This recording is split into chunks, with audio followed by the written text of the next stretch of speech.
The Haitian Dilemma in 2025, exploring pressing global issues. Please note that all my podcasts are created based on comprehensive internet research, historical insights, and current events. I utilize AI tools to assist with the research process and enhance the quality of my video content. While I am not a journalist or an expert in this field, I am a passionate content creator who uses YouTube as a platform to explore and discuss topics that inspire me. Kindly be aware that I may adjust certain phrases or wording from my original podcast recordings to comply with YouTube's content guidelines. Although these modifications may occasionally seem unconventional, they are necessary to ensure adherence to the platform's standards. Welcome to my podcast, Flashpoint Haiti, the show where we delve deep into the most pressing Haitian issues. I am your host, Daniel, and today we are tackling an urgent question. Are the Haitian people destined to live in a lawless society, or is there a sign of peace in the works? Are there any peace negotiators meeting with the gangs in the interim government to achieve a ceasefire deal to give the nation a reprieve of the violence between now and the election date? Hopefully, the elections will finally bring an end to the unrest around November 15, 2025, a long way off. This is the date set as January 29, 2025. Over 1 million Haitians can be slaughtered between now and then. Stick with us as we break it all down. Introduction. The hallmark of Haiti in 2025 are fuel shortages, rising levels of unrest, and the near collapse of essential services. Armed factions control most of the capital, resulting in internally displaced children and a dire need for humanitarian aid. Since November 2024, the situation has worsened. The UN will provide an update on the situation in January 2025. If you stay to the end, I will have UN updates at the end. The gangs are also stealing the humanitarian supplies, unlifing Haitians at public medical facilities, taking the clothing and shoes brought in by humanitarian workers, and raiding food banks and storage. The rise of gang dominance. Since the beginning of this unrest and mass unlifing of the people of Haiti, a man known as Barbecue, leader of G9 family and allies, has been at the forefront of all this. Do not get me wrong, I know he and his gang are not the only ones, but they are one of the worst of them according to all the sources of information I have heard and read. None of them are any more civil than the next. They unlife you just for fun. They unlife babies, force recruit children, meaning they kidnap them and force them into the gang, or unlife them. They unlife anyone and everyone just to end their boredom. They are like the German Nazis in World War II. I am sure they have not taken the life of as many innocents as the Nazis did in World War II, but I'm referring to their lack of mercy, lack of empathy, and a total disregard for human life. These Haitian gangs, according to videos and news reports I have seen and heard, have no standards save one. If it moves, take its life. Take its... In the power vacuum left by political deadlock and weakened state institutions, gangs have seized control over significant portions of Haiti, especially in the capital, Port-au-Prince. Notable among these is the G9 family and allies, whom I mentioned earlier, a federation of 9 gangs led by former police officer Jimmy Barbecue Cherizier. This coalition has been implicated in numerous violent acts, including massacres and kidnappings, contributing to widespread insecurity.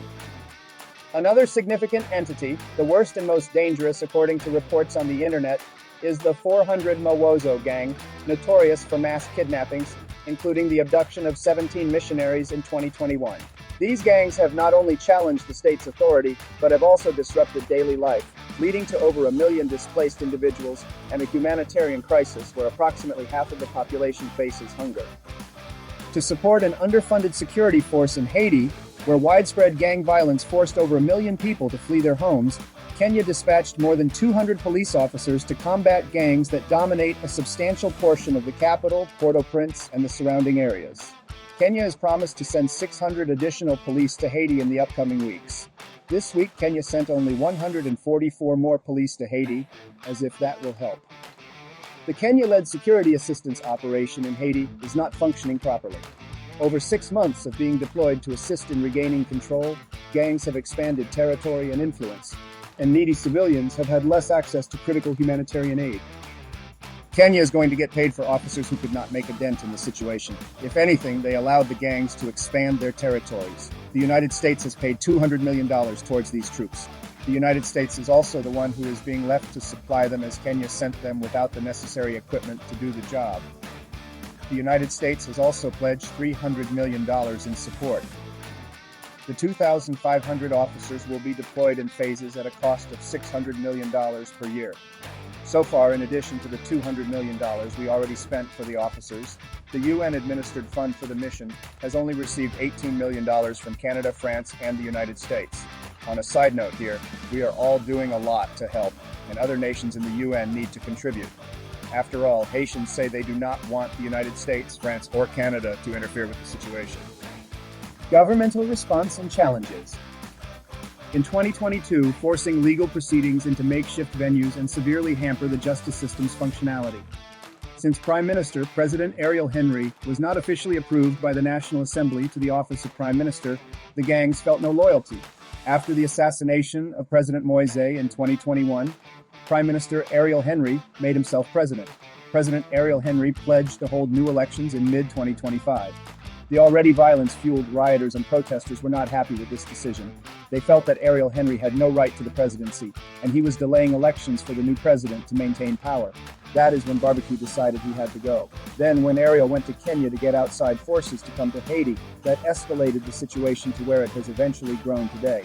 It was also at this time that the gangs busted all the prisoners out of prison. They joined the gangs in their war against what they felt was a corrupt government. In April 2024, facing mounting pressure, President Henry resigned and was succeeded by Gary Conille. The transitional government, led by a presidential council including figures like Leslie Voltaire, has announced plans to hold general elections on November 15, 2025, aiming to restore democratic governance. International interventions and their efficacy. The escalating crisis has prompted international concern and intervention. In late 2024, a multinational police force led by Kenya, with contributions from countries like Guatemala, El Salvador, and Benin, was deployed to assist the Haitian National Police, HNP, in combating gang violence. However, the force's current strength remains below the targeted numbers, limiting its effectiveness. The United States has also been involved, preparing a UN Security Council resolution to authorize a multinational force to support Haiti. Additionally, the U.S. has developed a 10-year strategy to prevent conflict and promote stability in Haiti, focusing on improving security and investing in communities. Law enforcement and judicial system. The Haitian National Police, despite international support, remains under-resourced and overwhelmed by the scale of gang operations. The judiciary is similarly debilitated, with courts operating in suboptimal conditions and facing frequent strikes by personnel due to inadequate funding. This dysfunction has led to a backlog of cases and a lack of accountability for criminal activities, further emboldening gangs. Prospects for stability and future plans. The transitional government has outlined a roadmap to restore democratic governance, including a constitutional referendum planned for April 2025, followed by general elections in November 2025. The goal is to inaugurate a legitimate government by February 7, 2026. While this sounds all nice and well planned, does he expect the people of Haiti to continue suffering in the meantime? This is only February 2, 2025, exactly 1 year and 5 days to go. Discussions have emerged about the potential reinstatement of Haiti's military to bolster national security. If pursued, international partners, including the United States or regional allies, may be called upon to provide training and support. Instead of disbanding the military to begin with, they should have cracked down on the unlawful acts committed by the military soldiers and prosecuted them for their crimes while enlisting trustworthy individuals. After all, they could not all have been bad. Financial implications of the crisis. Quantifying the exact financial toll of the ongoing crisis is challenging due to the multifaceted nature of the disruptions. The pervasive insecurity has stifled economic activities, deterred investment, and strained public resources. The costs associated with displacement, humanitarian aid, and infrastructure damage further exacerbate Haiti's economic challenges. On updates for January 2025, Ms. Salvador provided an update on recent events, including the selection of the remaining 2 members of the Provisional Electoral Council appointment of a new minister. She praised the inclusion of 4 women in the electoral process.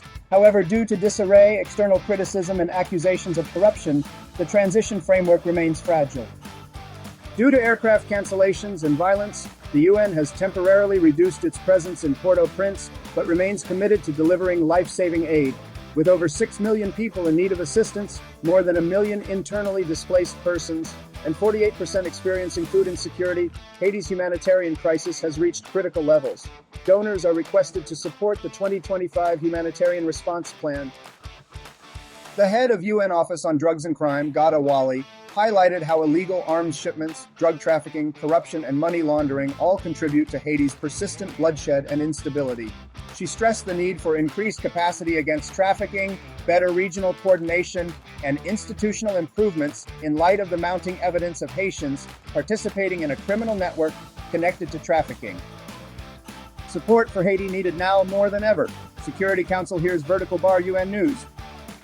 The expected cost of damages from recent crises, including the 2021 earthquake, is estimated to be around $1.6 billion, about $4.90 per person in the U.S., which is about 9.6% of Haiti's GDP. Publications.iadb.org. This figure highlights the significant economic impact of the disasters and the urgent need for international support and funding to aid in recovery and reconstruction efforts. Conclusion. Haiti stands at a critical juncture, grappling with entrenched challenges that require coordinated efforts from its government, civil society, and the international community. The path to stability involves not only addressing immediate security concerns, but also undertaking comprehensive reforms to strengthen institutions, promote economic development, and restore public trust. The announced plans for elections and potential constitutional reforms offer a framework for progress, but their success hinges on effective implementation and sustained support. If you enjoy videos and others like these, please hit the thumbs up and subscribe. Haiti stands at a pivotal moment in its history, contending with deep-rooted challenges that demand collaborative efforts from its government, civil society, and the international community. Achieving stability will require addressing pressing security concerns while advancing comprehensive reforms aimed at strengthening institutions, fostering economic development, and rebuilding public trust. The proposed plans for elections and constitutional reforms provide a foundation for progress, but their success will depend on effective execution and sustained support from all stakeholders.